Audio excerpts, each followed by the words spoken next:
Bonjour à toutes et à tous. Je suis vraiment ravi de vous accueillir pour le premier épisode du podcast Extraterrien.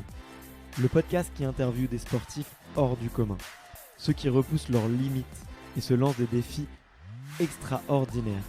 Ces sportifs pas toujours médiatisés, mais qui ont de formidables histoires à vous raconter.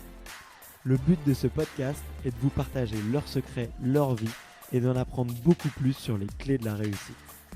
Que vous soyez sportif ou non, j'espère que vous en tirerez un maximum d'inspiration et de bons conseils pour être une meilleure version de vous-même au quotidien. Ce podcast a changé ma vie et j'espère réellement qu'il changera la vôtre aussi. D'ailleurs, en parlant de ça, je m'appelle Barthélémy Fent et je suis votre hôte sur le podcast. Sachez qu'un exploit se fait toujours avec un grand public. Alors si vous souhaitez que le podcast entre dans la légende, mettez-lui une note sur votre application et parlez-en à vos amis sportifs. Qui sait, cela réveillera peut-être leur âme de champion. Et sachez que si vous laissez un commentaire, je les lis tous et ils m'apportent une énorme dose de motivation. Avant de commencer, j'en profite aussi pour vous dire que le podcast a un compte Instagram, extraterrien.podcast. Je l'utilise pour partager ce que l'audio ne permet pas de montrer, c'est-à-dire les coulisses du podcast. C'est aussi un excellent moyen de me suggérer les invités que vous souhaiteriez écouter. Passons à l'échauffement et à notre premier invité. Il s'appelle Arthur Guérin-Boëri. Vous ne le connaissez peut-être pas, pourtant, il est 5 fois champion du monde. Il a 3 records du monde à son actif dans un sport sous-médiatisé en pleine expansion, l'apnée. Oui, l'apnée. Donc dans cet épisode, on va discuter souffle, record, respiration et méditation. Il a commencé l'apnée en 2011 et Arthur a connu une progression fulgurante, puisqu'en 2013, soit 2 ans plus tard, il est sacré champion du monde pour la première fois. Mais il ne s'arrête pas là. Par la suite, il enchaîne les records, dont même celui le plus fou de la plus longue distance parcourue en apnée sous la glace.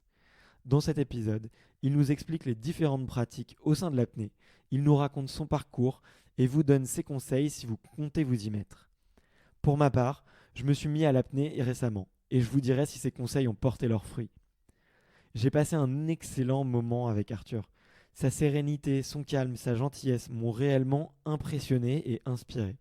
Sans vous mentir, je suis sorti de cette interview plein d'énergie, comme si Arthur m'avait transmis toute sa confiance en lui. Donc je le remercie vraiment pour ça. Allez, je ne perds pas plus de temps et je laisse tout de suite place à mon invité du jour, Arthur Guérin-Boëri. Bonne écoute. Salut Arthur. Salut Barthélémy. Merci beaucoup de me recevoir chez toi, dans ton appartement. C'est un cadre un petit peu intimiste. Je suis hyper enthousiaste de faire cette interview aujourd'hui, car tu pratiques un sport qui est très atypique, qui est l'apnée dynamique. On va bien revenir dessus. Et je cherchais du coup une question un peu sympa pour commencer ce podcast. Et finalement, en faisant mes recherches, je me suis dit, mais comment est-ce qu'on fait pour se dire un matin, allez, je vais tenter l'apnée. Alors en gros, c'est pas un truc qui est venu du jour au lendemain. C'est un sport c'est une activité que je connaissais depuis tout gamin. De par aussi mes origines, parce que mes 2 familles maternelles et paternelles sont originaires de la région niçoise, du côté de ma mère à Nice même, et du côté de mon père un peu dans l'arrière-pays. Et donc j'allais vraiment en vacances souvent dans la région, et aussi beaucoup en Corse où j'avais pas mal d'attaches. Et donc j'ai été vraiment au contact de l'élément marin assez régulièrement, assez tôt. Et c'est vrai que j'avais vraiment une relation assez c'est quelque chose que j'appréciais beaucoup, quoi. Et alors après, j'ai évidemment été très marqué par le Grand Bleu, que j'ai vu beaucoup plus tard, à l'âge de 10-12 ans, pour la première fois. Et c'est vrai que c'est un film qui m'a plu énormément. D'une part, moi j'adore le Besson de ces années-là, jusqu'au 5e élément. Bien sûr. Après, c'est devenu nul, mais à cette époque-là c'était génial. Et du coup donc déjà il y a un film qui me plaît bien d'une manière générale. Qu'est-ce qui t'a plu dans le film concrètement? Qu'est-ce qui m'a plu? C'est la mise en scène, le rythme, la musique, la théâtralité du jeu des acteurs, l'histoire. Voilà, et puis c'est un film aussi, c'est ça qui est très marrant, c'est que ça fait assez écho à pas mal de choses de ma vie personnelle, notamment les endroits dans lesquels elle s'est tournée, ce personnage aussi, Jean Reno, tout ça est très... voilà, je vais pas détailler ma vie là tout de suite, mais il y a il y a beaucoup de choses qui font écho voilà, à ma vie perso. Et voilà, c'est vraiment un film dans lequel je m'identifiais beaucoup en fait voilà, à ce personnage, à cette ambiance, c'est quelque chose qui me parlait. Et voilà, et tout cet état d'esprit a trotté comme ça dans ma tête toute mon adolescence. Et en fait, après mes études parisiennes, j'ai fait une école d'ingénieur du son à Paris. Je me suis remis au sport sérieusement. Et en cherchant un club de natation, en fait, je me suis dit, tiens, est-ce qu'il n'y a pas des clubs d'apnée? J'ai regardé sur Google, club d'apnée Paris, je me suis rendu compte qu'en fait, il y en avait partout, quoi. Que c'était un sport en plein boom, que c'était devenu un sport tendance, ce que je disais, c'est-à-dire vraiment que c'était plus un sport réservé à une élite, voilà, de chasseurs sous-marins très aguerris, tu vois, qui veut maintenir un niveau, machin, ou même de plongeurs bouteilles qui pratiquent l'apnée. Aujourd'hui, on a vraiment on a tout un chacun qui vient pratiquer ce sport, des plongeurs, des pas plongeurs, des fumeurs, des non-fumeurs, des sportifs, pas sportifs, hommes, femmes, tout âge. Vraiment, c'est assez open. Pour ce qui est de l'apnée loisir, en tout cas, tout le monde peut vraiment pratiquer. Ça, c'est important de le noter. Et tout le monde peut se faire du bien. C'est ça aussi qui est important avec ce sport, c'est que ça devient un sport tendance et surtout une discipline bien-être. Tu vois. Aujourd'hui, les gens sont très en quête de pratiques bien-être. Et donc aujourd'hui, on a plein de gens qui viennent et qui ont essayé le tai chi, qui ont essayé le yoga, qui ont essayé la méditation, je sais pas quoi, et qui viennent pour essayer quelque chose de nouveau, quoi, en quête de bien-être, quelque chose pour vaincre On le est très loin du stress. Grand Bleu finalement. Oui, mais de toute façon, on est très loin du Grand Bleu, parce que le Grand Bleu, ça relate une histoire qui s'est déroulée il y a presque 40 ans. Donc, effectivement, on en est bien loin. Et donc, aujourd'hui, voilà, on a de tout, comme ça, même, notamment dans les grandes villes, tu vois, comme Paris. Et d'ailleurs, les gens qui viennent chercher ce genre de choses, ils trouvent leur compte, en fait. Parce que l'apnée, moi, ce que j'aime bien dire, c'est que c'est un sport on a la natation, le yoga, tu vois, la méditation, le tout, on a tout pour le prix d'un, quoi, tu vois. Bien sûr. Et donc, voilà, donc en fait, moi, ce jour-là, si tu veux, je me suis rendu compte qu'il y avait des clubs partout. Je les ai appelés les uns après les autres. Ça n'a pas été facile parce que tous les clubs étaient déjà saturés de demandes à l'époque, c'était en 2011. Donc on faisait déjà face à une explosion au niveau des clubs, c'est-à-dire il y avait on ne sait plus quoi faire, des demandes d'adhésion, il y a des listes d'attente longues comme le bras. Et le premier club dans lequel il restait une petite place, j'y suis allé, c'était Apnée Passion, qui est tout à côté de chez moi, là, à Montreuil. Et c'est d'ailleurs, c'est donc un des clubs, c'est le plus grand club de France, je pense d'ailleurs, d'apnée. C'est un club 100% apnée dans lequel on a une bonne centaine de licenciés au moins. Et voilà, j'ai fait un baptême ce jour-là. Donc on m'a accueilli, j'ai essayé ce sport pour la première fois. Et là, évidemment, je me suis inscrit tout de suite. Ça m'a énormément plu. Hein. Ça correspondait exactement à ce à quoi je m'attendais depuis tellement longtemps, en fait. Quoi. Et c'est marrant. Là, j'ai commencé comme ça, voilà. C'est marrant de laisser ça maturer d'ailleurs pendant plusieurs années et de se dire un jour je me lance, je me tente. L'histoire est belle, quoi. Ouais, mais tu vois, je pensais être le seul abruti à avoir fait envie de faire ce sport, et en fait, non, c'est devenu un sport qui intéresse énormément de monde aujourd'hui. Mais il n'y a pas de sport d'abruti. Hein. Au final, quand tu... Je plaisante. Ouais, bien sûr. Mais quand tu regardes avec beaucoup de recul, beaucoup d'exploits de sportifs, tu peux te dire, faut être un petit peu accroché pour faire pour faire ça, quoi. En fait, finalement, l'être humain aime ça, je pense. Donc, il n'y a pas de... Oui, quand on a la passion, après, tout peut être intéressant, je veux dire. Ouais.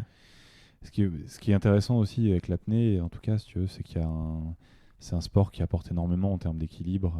Tu vois, tu vois, bon, je parle de grandes villes, mais c'est vrai que c'est un sport qui se pratique partout en France, mais même dans les campagnes, j'ai trouvé des bleds paumés où il y avait des clubs d'apnée.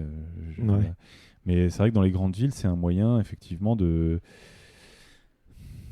prendre un moment pour soi, tu vois, de, s'échapper un petit peu de ce système, de cette machine énorme par exemple, qui est Paris, tu vois, avec le bruit, la pollution, l'agressivité, tu vois, le stress, les réseaux sociaux, les écrans, etc. Et au-delà d'une pratique sportive, c'est vraiment un moyen de s'évader de tout ça, quoi. C'est-à-dire que quand on est sous l'eau, en apesanteur, dans le silence, au contact avec l'élément, et le tout en bloquant sa ventilation, ce qui est quand même très symbolique, c'est vraiment un moyen de se couper totalement du monde. Tout à fait. Et au-delà des bénéfices qu'on va trouver sur le dépassement, la gymnastique qui impose le dépassement de soi, dans l'envie de respirer, etc., rien que ces facteurs circonstanciels, déjà, impactent énormément. Rien que la préparation, en fait, finalement, de la discipline. Rien que le fait de se retrouver dans le silence, sous l'eau, en apesanteur, tu vois, je veux dire, déjà, c'est pas, tu vois, quand tu arrives, tu t'es tapé une heure de périph', t'es content, quoi, tu vois.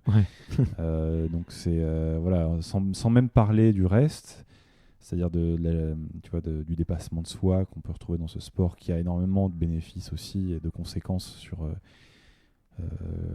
la confiance en soi, le recul qu'on a par rapport aux défis du quotidien, etc. Comme dans toutes les disciplines extrêmes d'ailleurs. Sans même parler de ça, juste en se focalisant sur les facteurs circonstanciels de la pratique de ce sport, il y a déjà un impact énorme, quoi, tu vois. C'est ça qui est intéressant. Ok, et du coup, moi tu l'as pas dit, mais tu t'es inscrit au club en 2011. T'as été, en 2013, t'es une première fois champion de France, t'es repéré.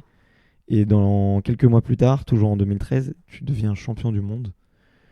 Qu'est-ce qui se passe pendant ces 2 années pour que tu aies une progression aussi fulgurante ? Alors j'ai fait une première année d'apnée découverte, d'apnée loisir. Ce que pratique d'ailleurs 90% des licenciés, je sais pas combien, mais une énorme majorité en fait. Bien sûr. Et c'est là-dessus qu'on peut prendre beaucoup de plaisir, j'imagine. Exactement. C'est d'ailleurs là-dessus qu'on a le plus de pratiquants et ça, c'est vraiment une pratique ouverte à tous. On n'a pas besoin d'être compétiteur. La plupart des gens ne font pas de compétition en apnée, restent relativement dans leur zone de confort, ne vont pas trop loin dans l'envie de respirer, voire pas du tout, et sont là uniquement pour se faire plaisir. Et donc là, c'est un peu ce que j'ai fait pendant 1 an, où j'ai découvert cette activité. Et à la fin de cette première saison, on m'a repéré quand même. Il y a certaines personnes dans mon club qui m'ont repéré et qui m'ont proposé d'intégrer la ligne compétition du club. On a toujours dans les clubs un peu sérieux d'apnée, on a toujours une ligne compétition où il y a des fous furieux qui s'entraînent pour faire de la compétition. Et là, j'ai dit oui, évidemment. Il y avait une nouvelle porte qui s'ouvrait pour moi et donc je me suis glissé dedans tout de suite et j'ai accepté et j'ai commencé la compétition comme ça. C'était ma 2e saison d'apnée. Et là, j'ai rencontré mon coach en plus, Guillaume Lescure, qui m'a énormément appris, qui m'a entraîné et j'ai commencé à faire des compétitions tout au long de la saison et de compétition en compétition, comme ça je progressais assez vite et voilà ce qui m'a permis d'aller au championnat de France. J'ai fini vice-champion de France, je crois, cette année-là à la Brasse, sans palme, en apnée dynamique à la Brasse et j'étais repéré par le staff, par la capitaine de l'équipe de France à l'époque, qui était Olivier Fricker, par les sélectionneurs de l'équipe de France, Arnaud Ponche et Christian Vogler, et par le DTN de l'époque, dont je me souviens plus le nom. Et ils m'ont proposé d'aller au mondial d'apnée qui avait lieu 2 mois plus tard à Kazan en Russie en 2013. Et là, effectivement, je me suis entraîné comme un fou du coup pendant 2 mois. Pour augmenter mon niveau et je suis devenu champion du monde pour la première fois. Personne ne me connaissait, c'était assez marrant. Et juste pour faire un petit point avant de rentrer sur le détail et la préparation, il y a plusieurs disciplines en apnée dynamique. Donc dis-moi si j'en oublie. Pour moi, il y a avec palme. Donc c'est un monopalme que tu mets sur les pieds et toi tu vas avoir les bras au-dessus de la tête très allongés et tu vas faire un peu le mouvement d'un dauphin. Ensuite, tu as sans palme, du coup, tu fais de la brasse. Et ensuite, tu as de l'apnée en profondeur. Où tu fais de l'apnée verticale, donc tu nages à la verticale. Tu as de l'apnée en profondeur. Dans le Grand Bleu, il me semble qu'ils se font traîner par un câble. Je crois que c'est interdit maintenant de faire ça. Je sais. Plus ou moins, ouais. Plus ou moins, ouais. Il y a d'autres disciplines à part ça ? Parce que toi, du coup, les 2 que tu maîtrises, c'est les 2 premières. Donc c'est grosse discipline que tu n'as pas mentionné, il y a l'apnée statique, effectivement. Ouais, ok. où on ne bouge pas et c'est juste une question de temps qui passe. Ça se fait plutôt en bassin aussi. Hein. Alors, ce qu'il faut distinguer, c'est surtout l'apnée outdoor et l'apnée indoor. Donc, l'outdoor, c'est surtout la profondeur en mer, où là, on va descendre à la palme ou à la brasse, pareil, ou même en se tirant sur le câble aussi, avec les mains. Donc ça, c'est les 3 disciplines principales. Et effectivement, en profondeur en mer, on ne pratique plus ce qu'on appelle l'apnée no limit, en tout cas pas en compétition. Voilà, exactement. Parce que on a eu des accidents qui étaient liés beaucoup à des pannes matérielles, parce qu'on est dépendant du matériel quand on descend de cette manière-là. Et donc, on ne fait plus beaucoup, on ne tente plus de records, en tout cas, plus trop de records de cette manière. Il y a quelques mecs qui le font, mais c'est très marginal. Et voilà, c'est assez risqué parce qu'on est dépendant du matériel, justement. D'accord. S'il y a un pépin matériel, on a beau avoir une bonne apnée, alors que si on descend à la palme ou à la brasse, on descend là où nos muscles peuvent nous emmener et nous ramener. Tu vois, donc c'est radicalement différent. Donc effectivement, on ne pratique plus trop l'apnée no limit, qui nous permettait d'atteindre les plus grandes profondeurs aussi d'ailleurs. Hein. Il y a un record aujourd'hui, je crois, validé en tout cas à 214 mètres, me semble-t-il. Faut remonter. C'était très très profond. Et voilà, quand si tu veux à la palme, le record aujourd'hui est à 130 mètres, moins 130 mètres, donc tu vois, il y a quand même un énorme gap. Bien sûr. Et le record à la brasse, je crois, est à 102 mètres, pour te donner un ordre d'idée. Et du reste, on a l'apnée indoor, où là on retrouve les mêmes disciplines, avec et sans palme, pareil, donc à l'horizontale, c'est de la distance, hein, et où on a aussi l'apnée statique. Après, il y a des disciplines un peu plus marginales, dont on parle moins, il y a des disciplines d'endurance, il y a des disciplines de vitesse, mais qui sont assez marginales, donc on n'en parle pas trop en général. Mais voilà, grosso merdo, voilà à peu près de quoi il s'agit, et ce sont des univers radicalement différents. Entre l'indoor et l'outdoor. Entre l'outdoor et l'indoor, c'est-à-dire que, tu vois, comment dirais-je, souvent bien des gens, que ce soit même dans l'apnée, hein, des gens qui apprécient l'apnée, ou même des apnéistes parfois, tu vois, parlent de l'apnée en profondeur, machin, etc. et considèrent l'apnée piscine un peu comme le rebut de l'apnée, tu vois. L'apnée l'apnée du pauvre, tu vois, un peu Voilà. En fait, ce que n'ont pas compris ces gens-là, c'est que ce sont 2 sports différents.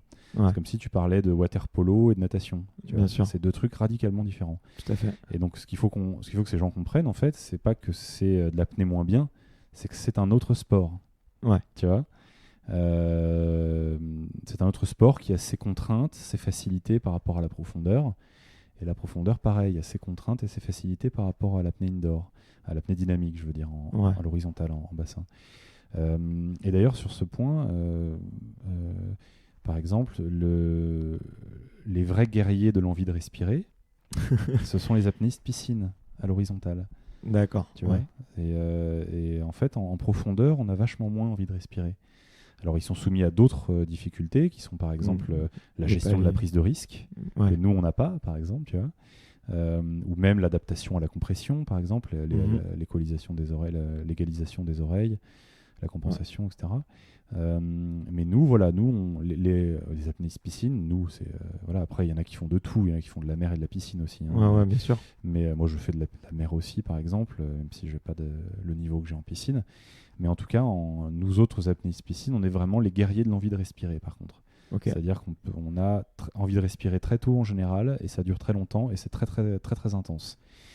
Donc, tu vois, voilà, j'aimerais remettre un peu les choses à leur place par rapport à ça. Et d'ailleurs, ça, tous les apnéistes mers le savent. Hein. Bien Alors, sûr. personne ne le dit, mais parce que ça nuirait un peu à l'image. Enfin, j'en connais certains qui me le disent d'ailleurs en privé.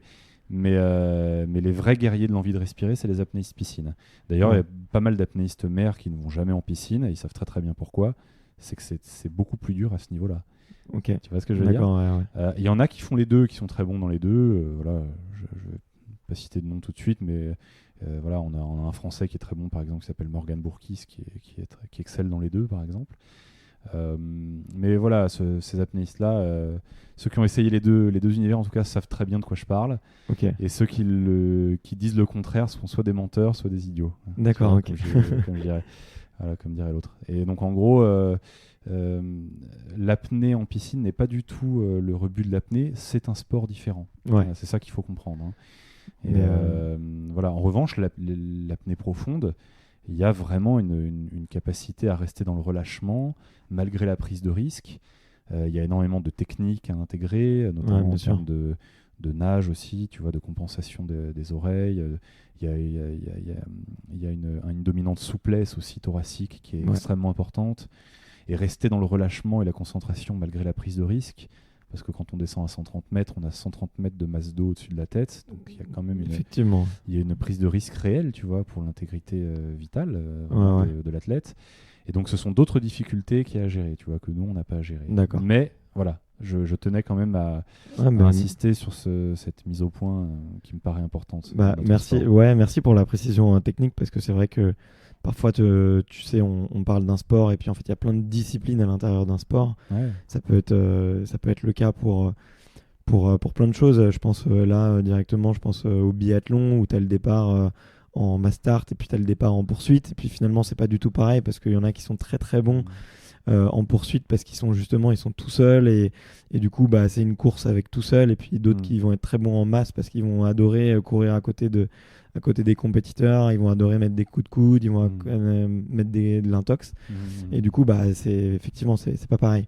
Et du coup, si on revient un petit peu à ton cheminement et à cette préparation un peu des championnats du monde que tu fais, du coup, c'est sur de la brasse, c'est ça? Les premiers? Oui, les premiers en 2013, c'était la brasse. C'est de la brasse. Ah, ouais. Tu connais personne, tu t'entraînes comme un fou pendant 2 mois. Ça ressemble à quoi une journée de quelqu'un qui part au championnat du monde comme ça? Enfin, qu'est-ce que tu fais de tes journées? C'est quoi tes entraînements concrètement? Sur les entraînements avant les mondiaux, à l'époque, c'était vraiment... ça devait être 4 ou 5 séances d'apnée par semaine. D'accord. 2 à 3 préparations physiques spécifiques. Et voilà, sur chaque séance d'apnée, c'était très très très spécifique à la longue distance parce qu'on était proche d'une échéance, donc c'était du spécifique. Ça ressemble à quoi une séance d'apnée un petit peu en 2 mots pour que quelqu'un puisse... une séance d'apnée en piscine, ça dépend de la saison, si on est proche des compétitions ou pas. D'accord. Mais grosso modo, la séance type un peu, tu vois, que font la plupart des gens, c'est de faire des séries en début de séance, par exemple, c'est-à-dire des distances relativement courtes avec des temps de récupération assez courts. Okay. Ensuite, au fur et à mesure de la séance, de passer sur des distances un peu plus longues avec plus de récup. Très schématiquement, c'est la séance type que font la plupart des gens, on va dire. Après, quand on commence à s'entraîner un peu plus sérieusement, on a des schémas totalement différents, voire inverses à celui-là. D'accord, j'imagine. Ouais. Mais voilà, grosso modo, beaucoup de gens s'entraînent comme ça, en tout cas. Ok. Voilà, après, il y a plein d'exercices et de techniques d'entraînement différentes. On peut travailler sur la vitesse de nage, on peut travailler technique, on peut travailler lactique. On peut travailler... Parce que toi, il y a quand même cette dimension-là que je trouve assez marrante, c'est que l'apnée, effectivement, on pourrait se dire c'est une course contre le temps, mais toi, en fait, non, tu te bats contre une distance. Tu pourrais nager 5 minutes en apnée, si tu nages beaucoup plus vite et que tu fais plus de distance, c'est plus intéressant pour toi. Donc il faut que tu nages vite quand même. En fait, il ne faut pas nager trop vite parce que nager trop vite tu t'épuises. va griller beaucoup plus d'oxygène plus vite. Donc en fait, il faut réussir à trouver un bon compromis entre vitesse de nage et temps passé sous l'eau. Ouais. Tu vois, et il ne faut pas nager trop vite. Après, certains apnéistes sont plus rapides que d'autres. Ça dépend les tolérances en fait au travail à l'hypoxie. Mais grosso modo, en général, les apnéistes qui vont très très loin sont pas très très rapides. On est plutôt dans l'économie. On essaie de trouver un bon compromis, d'avoir une technique relativement bonne, en tout cas qui nous convient, pour réussir à avancer pas trop lentement en grillant pas trop d'oxygène. Ouais. C'est vraiment ça le but, essayer de trouver un compromis entre tout ça. D'ailleurs, en parlant de ça, je te coupe, mais j'encourage tout le monde à aller voir tes vidéos où je crois que c'est ton 3e record en Italie, là où t'es en palme. Où on se fait vraiment une idée de à quelle vitesse tu nages et à quel point c'est vraiment c'est lent et hyper technique, quoi. Bon, lent, j'imagine que nager à côté, je serais peut-être pas aussi rapide, mais Bon, on fait en le tout cas, c'est 50 fluide. mètres en 52, 53 secondes. On est un tout petit peu moins d'un mètre par seconde, enfin en tout cas moi. Ok. Voilà. Ok, d'accord. Ok. Et du coup, ouais, donc tu faisais 5 séances d'apnée par semaine. Tu fais 2 à 3 séances de renfo physique par semaine. Ouais. Et boum, les championnats du monde, là, tu te sens comment à ce moment-là? J'étais vraiment, j'avais pas vraiment d'idée sur ce qui allait se passer. Je partais pas pour avoir un titre de champion du monde, hein. J'étais déjà au championnat du monde, pour moi c'était énorme. J'étais en équipe de France, enfin voilà, c'était un peu un rêve qui se réalisait. Et j'y allais pas, j'ai été hyper surpris en fait, hein. Tout le monde a été surpris d'ailleurs, parce que j'étais le dernier en plus à passer sur le dernier jour, sur la dernière épreuve. Donc après moi, la compétition s'arrêtait, hein, elle était terminée. Les championnats du monde se clôturaient. Et bim, record du monde, champion du monde, qui sait, machin. Les coachs en pleurs, enfin tout le monde qui hurle. C'était vraiment, ouais, c'était un grand moment, quoi, parce que voilà, ni moi ni personne ne s'y attendait en fait. C'était vraiment, c'était assez étrange. Et ouais, voilà, bah, j'ai fait ce qu'on m'a demandé de faire en fait, hein, tout simplement. J'ai nagé le plus loin possible. Je me suis concentré. J'ai fait mon boulot, j'ai fait le job, quoi. J'ai fait les qualifs. Je me souviens, je suis arrivé premier des qualifs déjà la veille ou l'avant-veille, ce qui était déjà assez étonnant. Et je pense que mes adversaires et le public et les gens qui étaient autour devaient se dire que j'avais tout donné sur les qualifs et que j'avais fait mon max et que je ferais jamais plus. J'avais nagé, je sais plus, j'avais peut-être nagé 170 mètres ou un truc comme ça.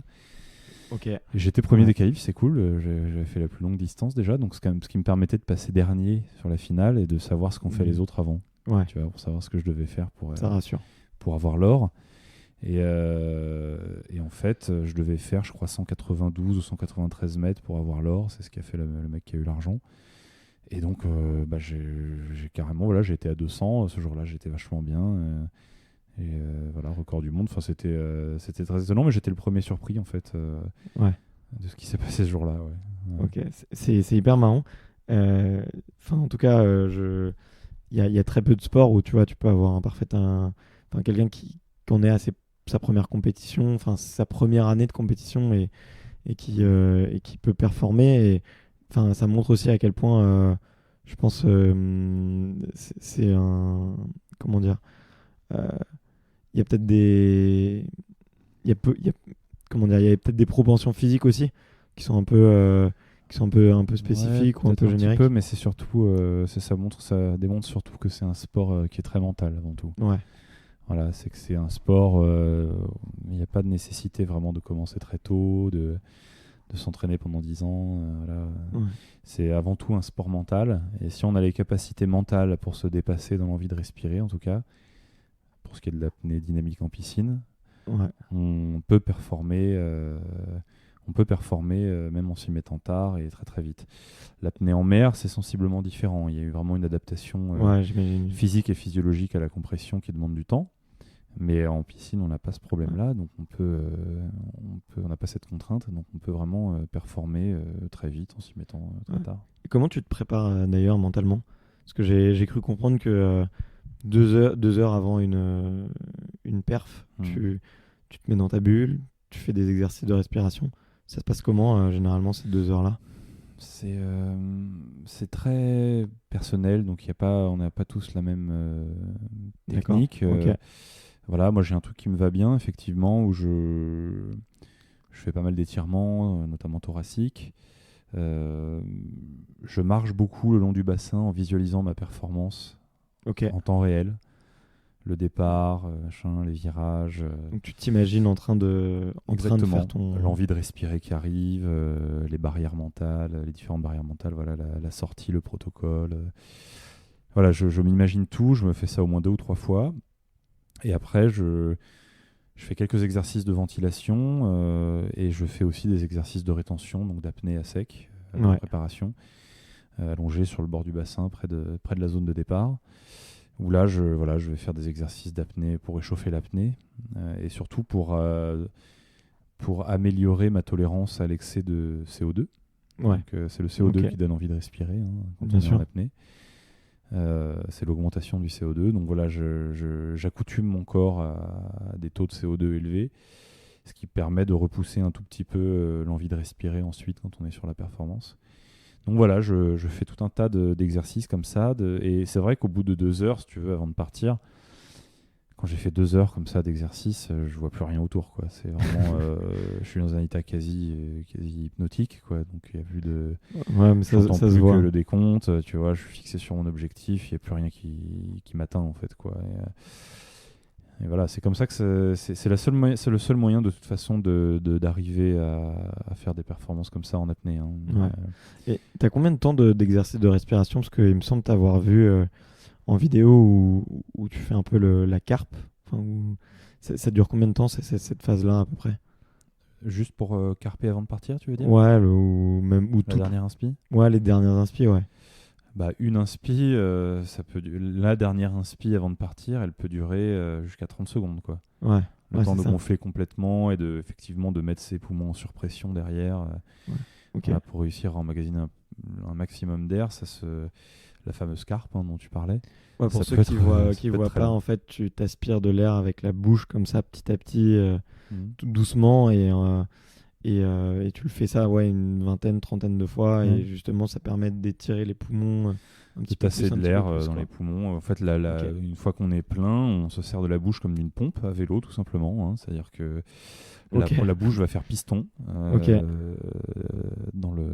pour envoyer de l'air sous pression en fait, dans les poumons. Et l'air va se comprimer dans les poumons. Les poumons vont s'étendre un petit peu aussi. Comment dirais-je ils vont se gonfler un petit peu plus. Ok.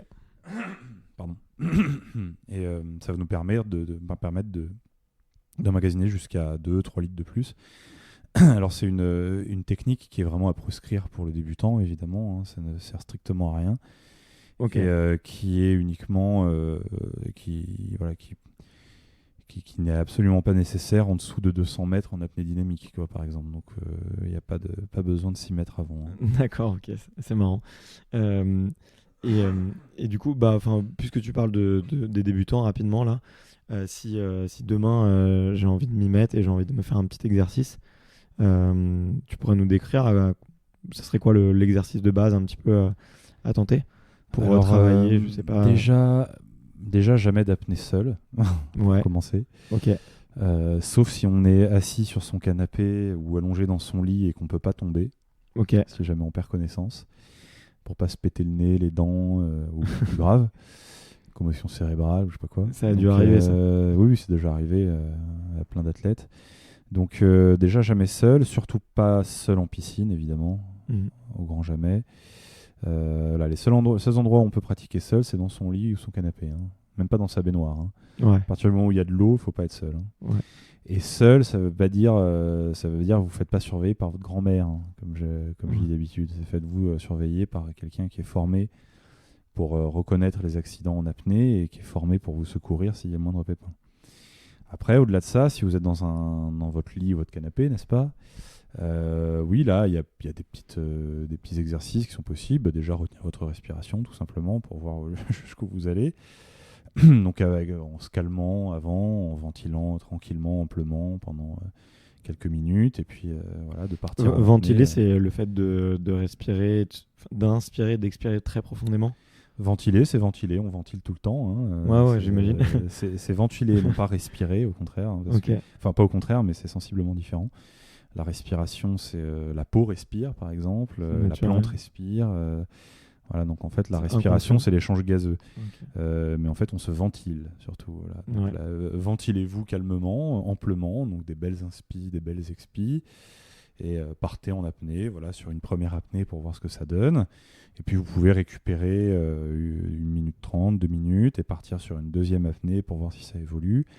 Et en général, les apnées successives, comme ça, permettent d'augmenter les temps avec D'accord. assez de récup entre Ouais. les deux. Et ça permet déjà de s'amuser à voir jusqu'où on va en apnée statique, comme ça, dans son lit. C'est déjà une bonne méthode pour s'amuser, progresser. voir ce dont on est à peu près capable. Après, le mieux, évidemment, étant de pratiquer de manière encadrée dans un club, où là, on va pouvoir faire de la vraie apnée statique dans une piscine, ce qui change tout, même au niveau des temps d'apnée, évidemment. Le contact avec l'eau change tout. On va pouvoir faire de l'apnée dynamique, on peut aussi faire de l'apnée en profondeur, ici en fosse à Paris. Si on habite près de la côte, il y a plein de clubs de Nice à Marseille qui proposent des sorties en mer, où on peut s'initier à l'apnée directement en profondeur. Enfin voilà, il y a plein de manières de s'initier à l'apnée de manière encadrée, voilà, qui sont, selon moi, les meilleures manières. Ouais. Ok, bon, bah, super cool. J'ai hâte d'essayer. Et si je reprends un petit peu l'ordre chronologique des choses, et tu as eu du coup ces premiers championnats du monde. L'année d'après, il me semble que tu passes un petit peu à côté. Tout à fait. Et derrière, tu refais 2 années où tu es champion du monde.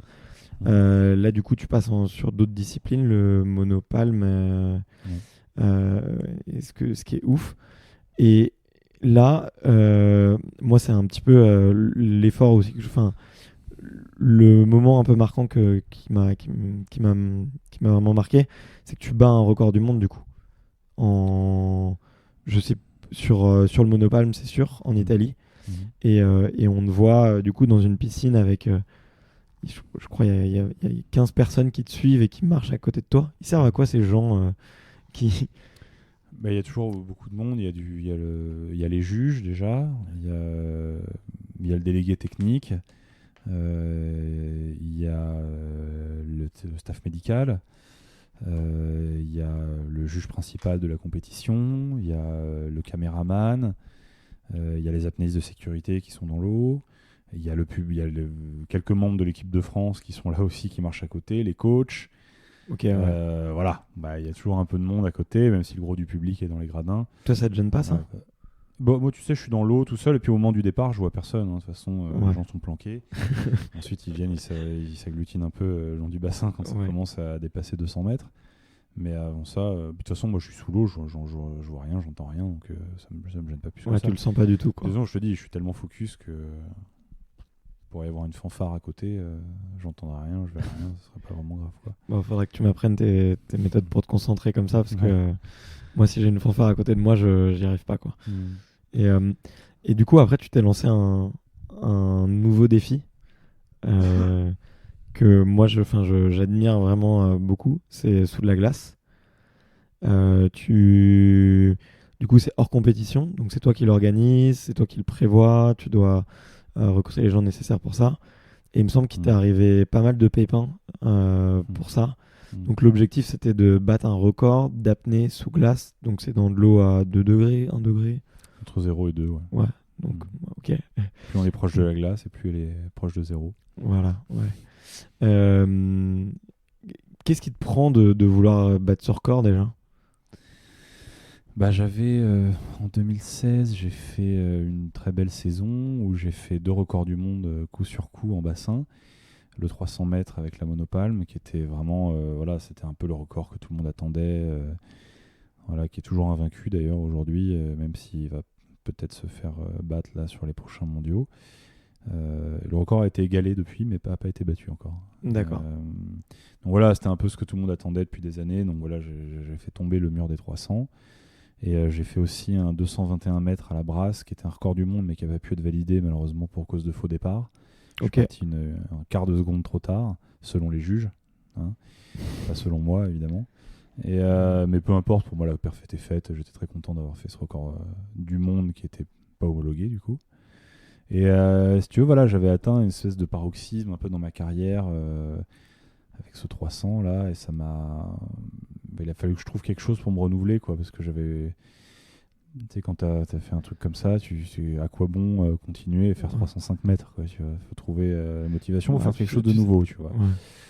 Et un Roger Federer, par exemple, il se dit, j'ai gagné 16-17 types du Grand Chelem, il se dit, je vais aller en chercher un 18e, tu vois. Bon. Ouais, après l'apnée, mentalement, il y a peut-être le côté financier derrière qui joue beaucoup. Mais... Il y a le côté financier, évidemment, qui n'est pas le même dans le tennis et dans l'apnée, mais il y a aussi le côté mental, et c'est vrai que l'apnée, il y a... Tu vois, c'est quand même un effort mental très particulier d'apprendre à dépasser un réflexe de survie primaire, qui est l'envie de respirer. Je crois que C'est le seul On a beau dire sport. que certains sports sont très difficiles, et il n'y a jamais cette composante. Quoi. Je connais pas d'autres sports où Ouais. tu vois, on apprend comme ça vraiment à dompter un truc, un réflexe de survie très ancré, tu vois. Et donc, j'avais besoin de faire une pause déjà en bassin, c'est Ouais. clair. Et j'avais surtout besoin de me renouveler dans quelque chose d'autre, quoi. J'en avais marre de faire mes perfs en piscine, toujours pareil. C'est très beau, hein, mais j'avais envie Marre de quelque compter chose les de carreaux, nouveau, peut-être. quoi. Et voilà, et comme si tu veux, la profondeur nécessite une acclimatation très longue, surtout moi, parce que j'ai des petits problèmes d'asthme, contrairement à ce qu'on pourrait croire. Et du coup, j'ai besoin de plus de temps d'adaptation pour évoluer en profondeur. Et ben, il fallait que je trouve quelque chose à faire assez rapidement, quoi, pour Ouais.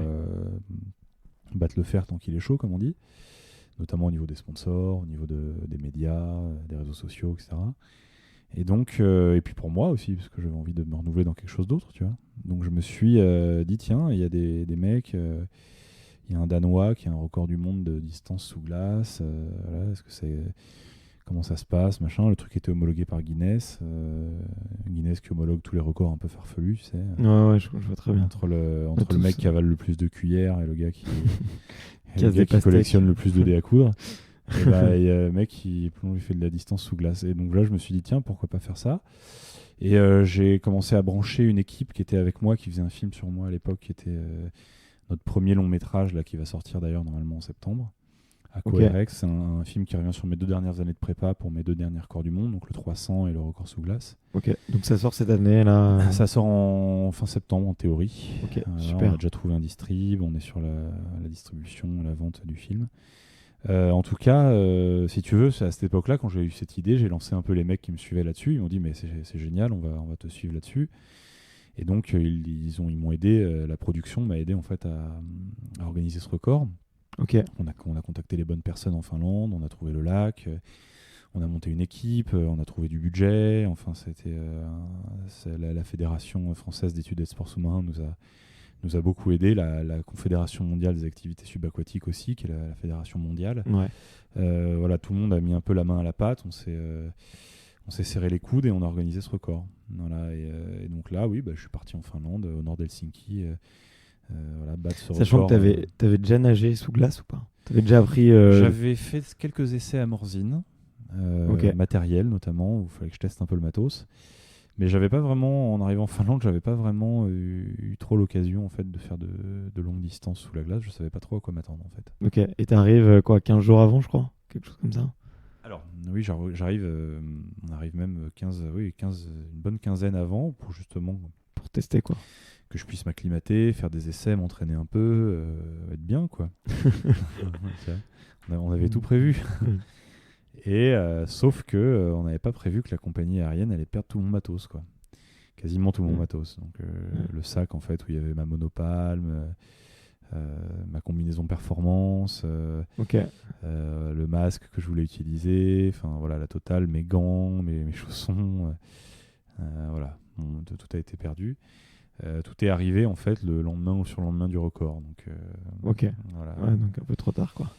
Ouais, carrément trop tard. Donc j'ai fait venir j'avais une combinaison de secours, heureusement, dans un de mes sacs, et j'ai fait venir une palme de Russie qui m'a été envoyée par Alexei Molchanov, qui fabrique des palmes, qui est un athlète D'accord. très connu, hein, qui a plein de records, et qui m'a envoyé une de ces palmes, voilà, qui est venu que le juge russe qui devait valider ma performance a apporté de Saint-Pétersbourg en bagnole, qui m'a apporté une palme. J'ai pu faire ma perf comme ça.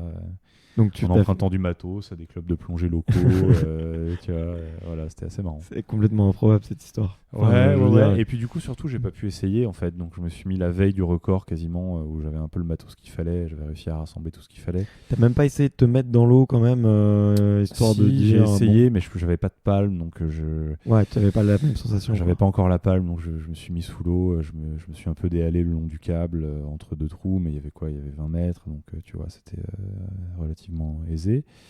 Et puis quand finalement la palme est arrivée de Russie la veille du record ou l'avant-veille, je sais plus, là je me suis dit tiens, je vais tout de suite aller essayer ce que ça donne, hein. Ouais. Et là je me suis rendu compte que c'était très très difficile, voilà, que ça allait pas être une partie de plaisir quoi. Moi j'avais annoncé 175 mètres en me disant bon, j'arrive à faire 300 en bassin, ça va être les doigts dans le nez. Le précédent record était à 152 mètres ou un truc comme ça. D'accord. Je lui dis, tiens, je vais lui mettre 25 mètres. Je vais me mettre le record à 175, ça va le faire. Et en fait, c'était. Voilà, j'ai tenté un petit 50 mètres la veille. Il est passé super dur. Et, je me suis dit, ok, bon, ça va être vraiment une grosse performance. Et là, il a fallu vraiment que je me mobilise après pour. Parce que, bon, après, on se rend pas compte, mais moi, j'aime beaucoup le froid là en ce moment, mais ça te coupe la respiration. Enfin, ou en tout cas, ça te. Tant mieux. Ouais, bien sûr, mais en tout cas, ça te crispe, ça te fait le froid, je trouve, ça te fait un sentiment, un ressenti sur le corps qui te bloque, quoi. T'as tous les muscles qui commencent à se durcir, quoi, en fait, tout simplement, à te comprimer la cage thoracique.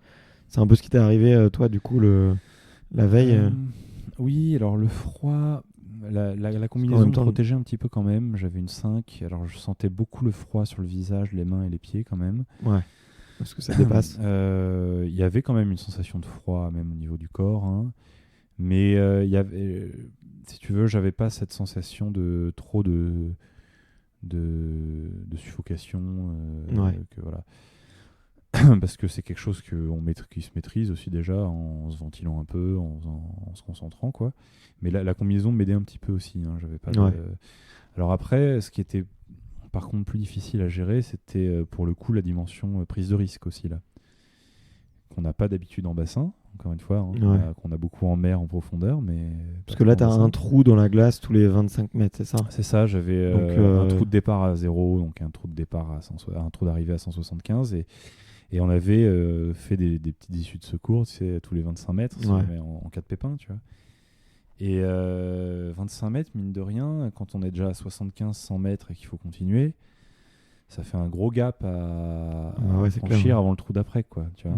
Donc il y a quand même... Et puis, peu importe, on est quand même dans une eau à 0 degré sous 80 cm de glace, que ce soit au début ou à la fin, il y a quand même un engagement, tu vois, il y a quand même une prise de risque.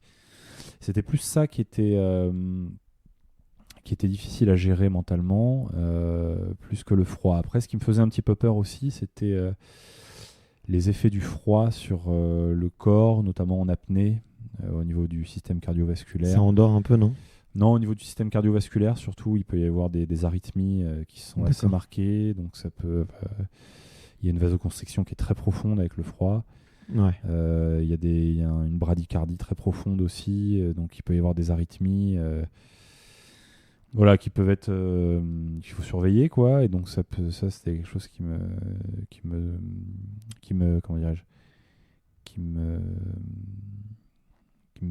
tracassait un peu, quoi. Tu vois, j'imagine. Voilà. Bon, après j'avais confiance, hein, mais bon, personne n'avait jamais fait ça, quoi. Enfin, tu vois, c'était une première, donc quand personne ne l'a jamais fait, tu sais pas trop, quoi.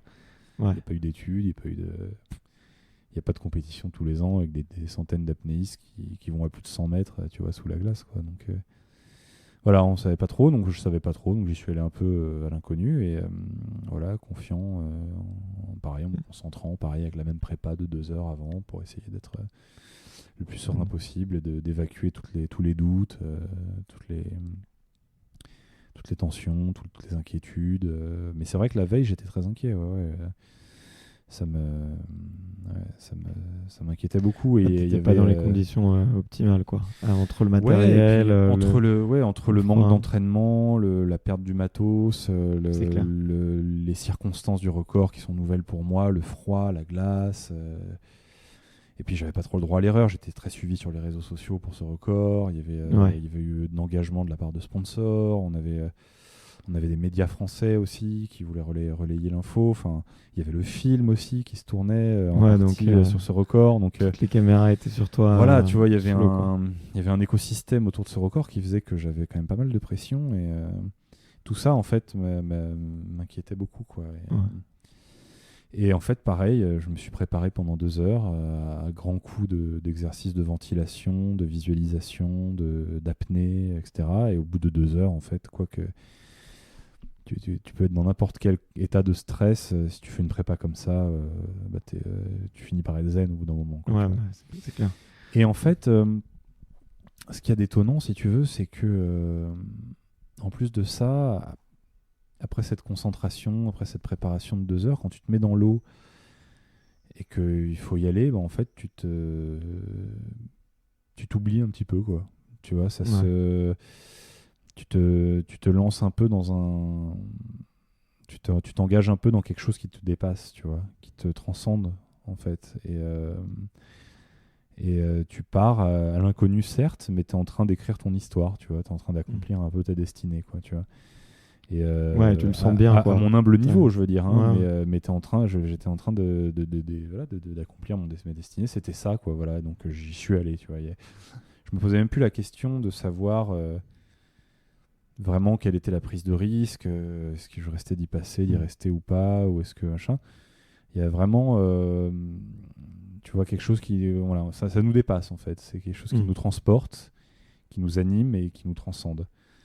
Et c'est un peu comme Baumgartner quand il a sauté de sa plateforme là-haut. Je pense qu'il se foutait pas mal de savoir s'il allait crever ou pas. Il faisait ça. Tu vois, il s'est jeté dans le vide. Je veux dire. Personne ne l'avait jamais fait. Il y a quelque chose qui n'importe quoi. Il y a quelque chose qui le dépassait là-dedans, tu vois, complètement. Ou moi, j'aime bien prendre l'exemple de Neil Armstrong, tu vois, sur la Lune. Pareil, quand il a posé le LEM sur la Lune, je crois qu'il se posait pas la question de savoir s'il allait réussir à revenir sur Terre, quoi. Bien sûr. Il était en train d'accomplir quelque chose qui était ouf pour lui, en tout cas. Et moi, c'était exactement ça. Je faisais quelque chose qui me... Dans l'inconnu, mais confiant, mais quoi. J'étais confiant en moi-même, pas le droit à l'erreur, déterminé, et puis tellement focus sur mon objectif qu'en fait, j'étais dans quelque chose, je t'ai dit, qui me dépassait un peu, quoi, voilà. Mais c'est incroyable parce que du coup, là, j'ai interviewé quand même plusieurs sportifs et un peu cette soif de l'inconnu et ce côté j'ai pas peur, j'y vais. C'est quand même un truc que je trouve qui différencie pas mal quand même les athlètes du très haut niveau avec un petit peu le commun des mortels. Alors après, on le voit, toi tu fais énormément de visualisation, tu as énormément de préparation mentale où tu imagines ce qui va se passer, tu vois, et finalement, quand tu le vis, alors c'est jamais exactement tel qu'on l'a imaginé, mais tu simules un peu ces situations-là.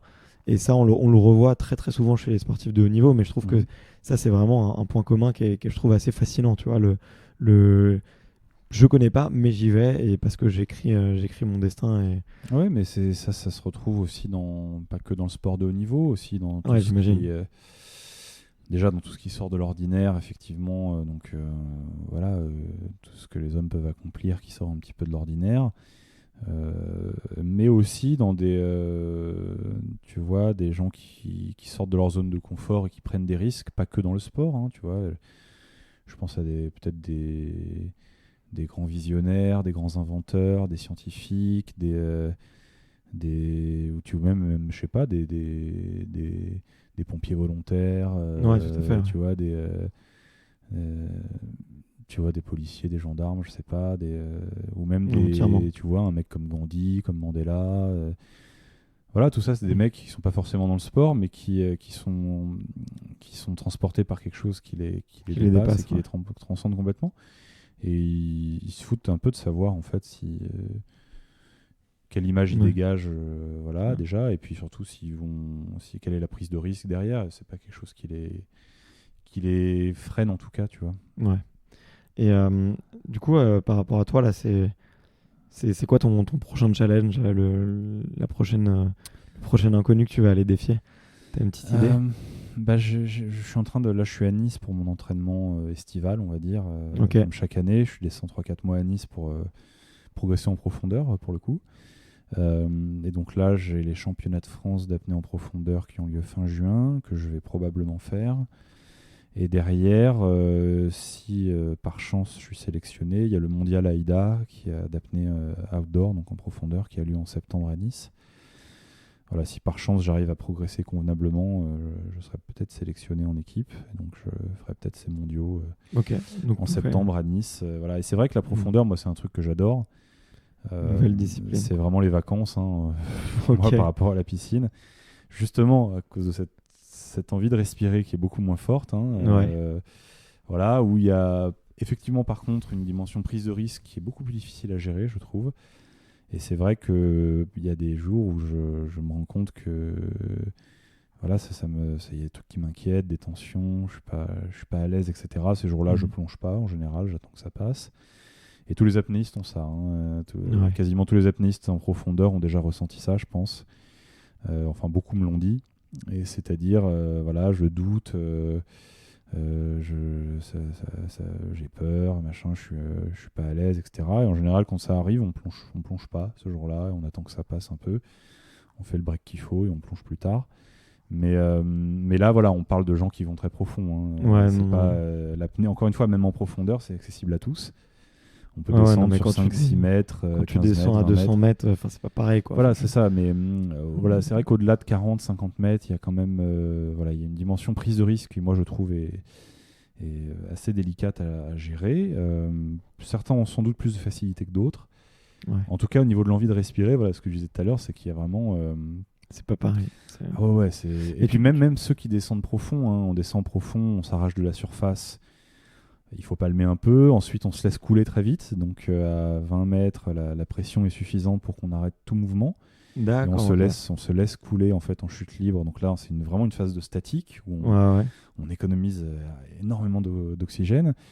Au fond, la pression en fait de l'eau environnante agit en fait sur la pression partielle des gaz dans le sang aussi, et notamment l'oxygène. Et en fait, il y a vraiment une sensation de bien-être qui prend la place sur l'envie de respirer. Et en fait, c'est pour ça que je dis que c'est très cool à ce niveau-là, c'est qu'en fait, on n'a pas envie de respirer. Au fond, on est plutôt bien. Et après, il faut en même temps, après, il faut fournir un effort pour remonter. Et l'envie de respirer, là, finit par apparaître pendant la remontée, D'accord, ok. où effectivement les pressions se rééquilibrent. Ouais. Et l'envie de respirer apparaît. Mais en apnée en piscine, je veux dire, j'ai envie de respirer à 50 mètres et je vais jusqu'à 300. Tu vois, c'est vraiment des proportions totalement différentes. Voilà, mais du coup, moi j'ai deux questions là, parce que en profondeur, il y a une notion de calcul qui doit être hyper importante. Parce que si tu te dis que tu te sens bien à 200 mètres, pourquoi pas en faire 5 ou 6 de plus pour grossir un peu la distance. Tu dois calculer quand même pour te dire, ok, bah, quelle quantité d'énergie il me faut encore pour pouvoir remonter.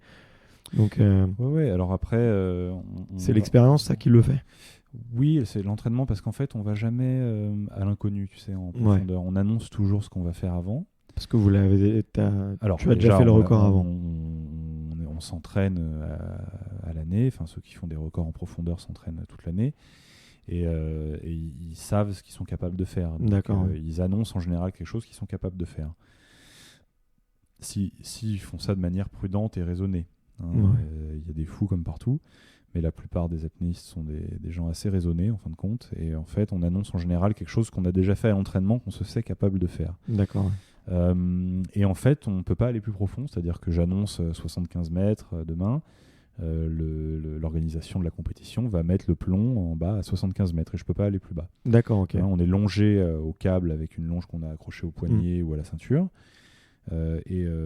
Cette longe se bloque sur le plomb en bas qui a été mis à 75 mètres. On ne peut pas aller plus bas. Plus. Voilà, donc on sait qu'on va à la profondeur qu'on a annoncée. Okay. Donc on sait qu'en théorie, tu vois, c'est pas au jugement, c'est pas se dire tiens là je suis à 70, allez je vais rajouter 20 mètres, aujourd'hui je me sens bien. Non, pas du tout. Okay. Et du coup, tu as parlé un peu de l'envie de respirer qui peut apparaître au bout de 50 mètres. Comment elle se témoigne chez toi, cette envie de respirer, et qu'est-ce que tu ressens concrètement à ce moment-là, quoi? Bah, c'est pas compliqué, il faut essayer d'arrêter de respirer, voir ce que ça fait, et les gens auront la réponse. Okay. C'est très difficile à décrire, l'envie de respirer. C'est pas vraiment une douleur, c'est plus une gêne qu'autre chose. C'est vraiment une sensation assez...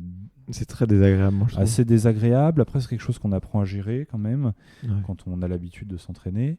Mais voilà, c'est quelque chose en tout cas qui impose un dépassement de soi et une gymnastique mentale très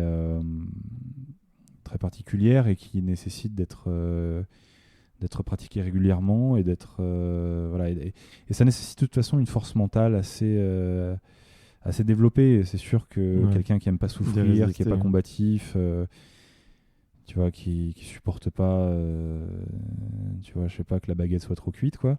C'est vrai que le mec il acceptera pas de se dépasser dans l'envie de respirer. Ça demande quand même une certaine combativité, tu vois. Et c'est vrai que souvent, quand on rencontre des grands champions d'apnée, souvent c'est des mecs un peu, des nanas ou des mecs qui ont quand même une certaine force de caractère, qui sont, tu vois, qui se sont battus pendant leur vie sur des trucs, qui ont eu des épreuves, qui sont ou c'est des grands sportifs déjà à la base, qui en ont chié, tu vois. Donc souvent c'est des gens qui ont un mental quand même quelque part qui s'est forgé, quoi, tu vois. Mais j'imagine. Ou c'est des marginaux, ou c'est tu vois, des gens qui, voilà, c'est sûr qu'il y a des prédispositions mentales à avoir pour faire des records d'apnée, ça c'est sûr et certain. Encore une fois, pas pour pratiquer de manière bien sûr, comme tous les sports. En loisir. Là, c'est vraiment, il y a un monde entre l'apnée compétition et l'apnée loisir. C'est vraiment deux choses très très différentes. Et ce qui fait la différence, d'ailleurs, c'est le fait d'aller loin dans l'envie de respirer. Voilà. Moi, je le sens parce que là, comme je te disais, ça fait quelques mois que j'en fais. Bon, après, j'en fais sur mon canapé. Je fais de l'IP. Enfin, je me ventile très bien sur 30-40 respirations. Et ensuite, je tente de tenir. Là, j'étais content parce que je commence à vraiment m'approcher très proche des 4 minutes. Donc, j'ai l'impression que c'est un palier un petit peu, mais pour moi. Et en tout cas, je sens vraiment les bienfaits que ça a sur moi, à la fois sur quand je m'entraîne et que je fais de la course à pied, mais aussi sur mon mental, de me dire, ok, mais en fait, j'ai pas l'impression de dépasser mes limites, mais de les repousser, tu vois. À chaque fois, en fait, je déplace. Et en fait, l'envie de respirer, en fait, elle arrive toujours à peu près au même moment. Et c'est juste, je me dis, au fait, je vais essayer de l'oublier pendant 10 secondes, 20 secondes. Puis après, ça revient très très fort. Mais du coup, je le sens vraiment que c'est un super entraînement mental, quoi. C'est quelque chose de super, super efficace. Ouais, bien sûr, c'est la gymnastique mentale, en fait, qu'impose le dépassement de l'envie de respirer. Si elle est pratiquée régulièrement, elle permet vraiment d'avoir une meilleure conscience de soi, de ses limites. Elle permet aussi vraiment une prise de confiance aussi. Clairement. Et du coup, ce qui en découle, c'est vraiment tout un tas de conséquences, tu vois, au quotidien, sur la gestion du stress, la gestion de l'adversité, des défis, des challenges, la prise de risque, l'échec aussi. Tu vois, il y a, quand tu pratiques régulièrement cette gymnastique, en fait, ça te permet d'avoir un recul différent, en fait, sur plein de choses dans la vie au quotidien.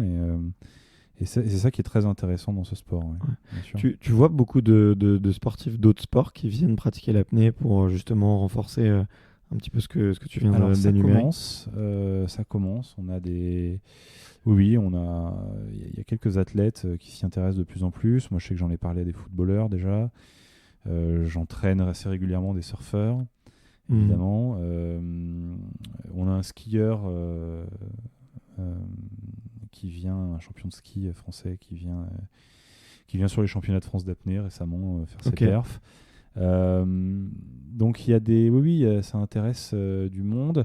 Et en général, quand j'en parle aux athlètes ou même aux coachs, et que je leur explique les bénéfices qu'il peut y avoir en fait à s'entraîner en apnée pour les autres sports, en général, ils sont hyper intéressés et j'arrive en général, il y a des suites à ces discussions. Mais c'est vrai que les gens le savent pas forcément de prime abord. Mais c'est vrai que ça peut avoir des conséquences hyper positives sur déjà le mental de l'athlète, effectivement, la capacité à se calmer aussi avant des compétitions, et évidemment la capacité à se ventiler, à bien se servir de sa sphère thoracique, de son volume pulmonaire, de son diaphragme. Il y a aussi énormément d'impact sur le transport de l'oxygène. Moi j'ai l'impression que ça a joué sur ma VO2 max. Bien sûr, parce on apprend à tolérer des taux de CO2 bien plus élevés. On apprend aussi on entraîne ses muscles à travailler avec moins d'oxygène. Ouais. Donc tout ça est très intéressant pour plein de sports en fait.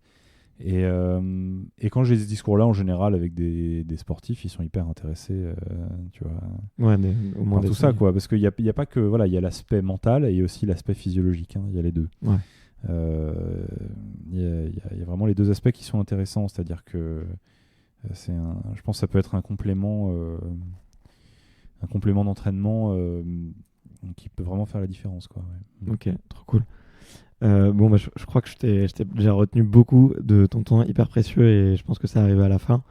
Est-ce que c'est quoi ton actualité là en ce moment et où est-ce qu'on peut te retrouver? Quels sont où est-ce qu'on peut te suivre globalement et pour les gens qui s'intéressent à ton travail? J'essaie de développer beaucoup Instagram. Ok. Sur lequel j'essaie J'ai vu ton compte d'ailleurs, très sympa. Ouais, j'essaie de faire un truc assez quali, voilà, avec des photos. En général, c'est le public. Le public, en fait, se fout pas mal des compétitions dans l'apnée. Ok. Il n'y a pas trop de retransmission, tu vois, il n'y a pas de chaîne mainstream, évidemment, qui diffuse nos compétitions.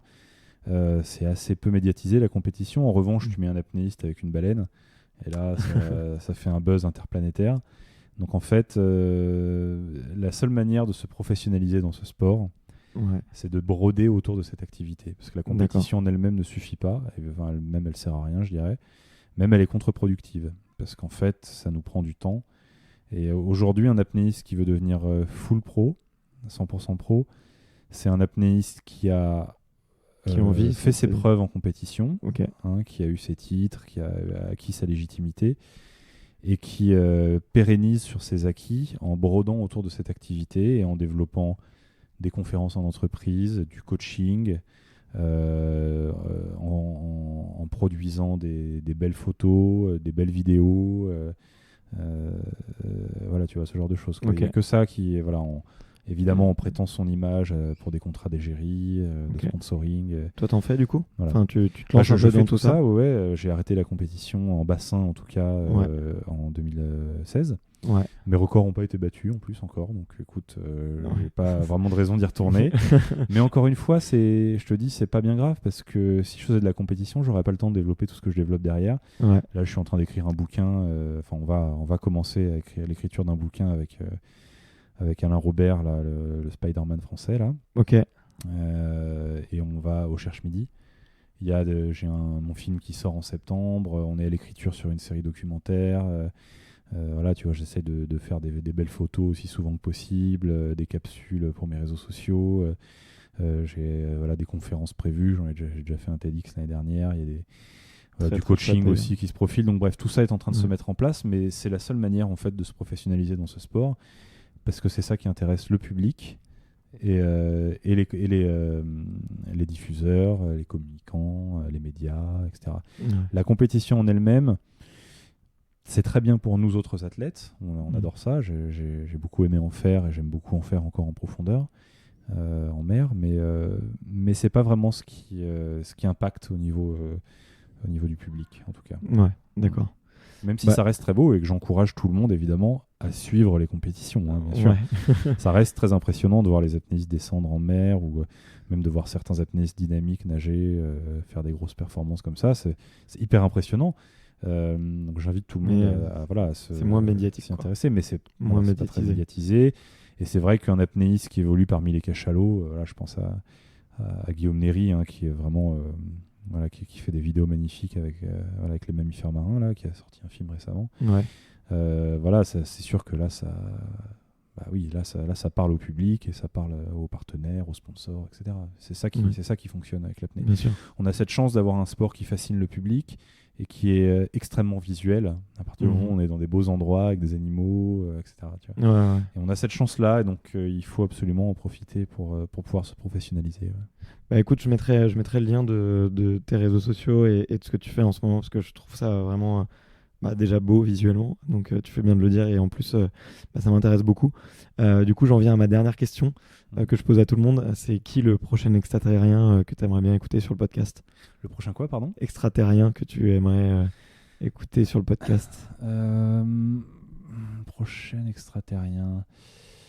Écoute, c'est c'est une bonne question. Il y a des sportifs que j'admire, hein, mais qui sont probablement inaccessibles. Bah, pourquoi pas, lance-moi un défi. Mais c'est Pour vrai l'instant, je me que tu débrouille vois pas trop un mal. Phelps ou ou même, je sais pas, un pilote de F1, peut-être un Sébastien Loeb même, un pilote de rallye, tu vois, Ok. ou même un Baumgartner, tu vois. Ouais, c'est vrai, c'est une bonne idée. Voilà, ça me plairait bien d'entendre ce qu'il a à dire. Ouais. Ok, Pourquoi top. pas, ouais. Des sports un peu extrêmes comme ça, où la concentration est primordiale. Ouais. Et puis Phelps, lui, Phelps, c'est Phelps, quoi. C'est plus qu'un extraterrien, lui. C'est un Non, mais extraterrestre. il y en a plein en plus dans des sports aussi moins connus qui sont intéressants. Il y a un véliplanchiste français qui a eu je sais pas combien de médailles, qui est une espèce de Ok. extraterrestre aussi. Il est le sportif français le plus titré dans tout sport confondu. Je sais plus comment il Ah s'appelle. oui, je vois très bien. Il a Ouais, 15 ouais. médailles d'or, ou 15 titres de champion du monde, je sais pas quoi. Le mec, je l'avais rencontré 1 ou 2 fois sur des soirées là, au comité olympique et ça m'avait impressionné. Des mecs comme ça, par exemple, tu vois. Vas-y, ça marche. Ouais, sur des sports comme ça, très méritants, dont on parle pas beaucoup. Tu vois, très dur. Il y en a plein. Hein, Ok. Bah, c'est ce que il y a j'aimerais de bien profondes inégalités dans le sport, malheureusement. Et ça, je trouve ça scandaleux. On n'en parle pas assez, évidemment. Mais ça devrait être. J'aimerais que ce soit différent, bien sûr, pas que pour moi, pour tout le monde, évidemment. Ouais. Bon, bah écoute, sur ce petit mot, je te remercie beaucoup d'être passé Merci ici. Et puis, j'espère que tu as passé à l'épisode autant que moi, en tout cas. Ouais, c'était très, très sympa. Salut. Merci à toi, salut. Merci d'avoir écouté jusqu'ici, ça me fait réellement plaisir. J'espère que vous avez aimé cet épisode autant que moi, et si c'est le cas, n'hésitez pas à le partager autour de vous et à suivre l'actualité d'Arthur sur Facebook ou Instagram. Aussi, n'hésitez surtout pas à me recommander des invités. On se dit à la semaine prochaine pour le prochain épisode. Ciao.